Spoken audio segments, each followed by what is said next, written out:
Hey, this is for a 2005 Jeep Liberty. I'm going to piggyback off someone else's video, help you guys out some. The heater core box, the whole HVAC box. This plug, I think there was one or two screws that held it to the dash. This vacuum line. I also have this thing that was mounted to the dash. I couldn't get that out, so it was just 3 screws to take out. When you pull this out, be mindful of this vacuum line that's in the engine compartment. Alright, that slides out. Remove your coolant reservoir. It's easy to undo these 2 nuts over here to help you get all this loose. Alright, and then there's a big nut washer right there. Undo those, get the reservoir out. Let's go to the inside. I rigged up a strap, come around. Yeah, crazy, right? Hold the dashboard up this way, this one pulls it that way. I'll get on that side in a minute to show you what bolts had to be pulled. Speaker wire. This bracket right here is the one that's mounted to the side down here. 2 bolts to take off. I had to take that off. Sorry, I'll back up. I had to take it off because it hung down and I could not get the whole box out.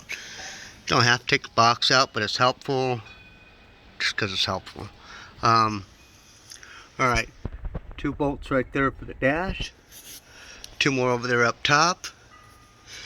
I could not get this plug off, so just unbolted it from the heater core box, the HVAC box. Snap the clips on the loom, pull that off. So I'm looking through my eyes and not my camera. Everything else is still pretty much connected. Trying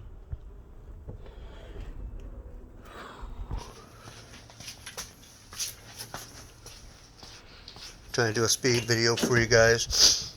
The dash cluster did not need to come out. I was snagged up on something, so I took it out just to make sure, right?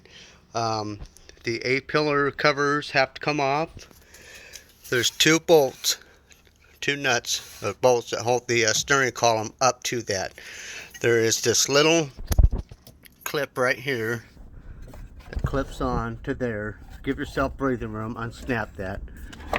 Okay, this you pretty much want to do last. This one I didn't have to undo once I got that off. Alright, that makes it easy. Drop the steering wheel down, pick the dash up. Again, 2 bolts through here, and then there's this is what hung me up. There was 1 bolt here, it came out. 1 bolt on that one that came out, but it was still just dangled there, and that's what locked me up. The dash bracket is still in place right here, or this is, I marked this because you can see how much it moved, so I know where to put it back. This thing will come back when I push it in. I'll force it in place. I'll go back over another video with the bolts, I guess.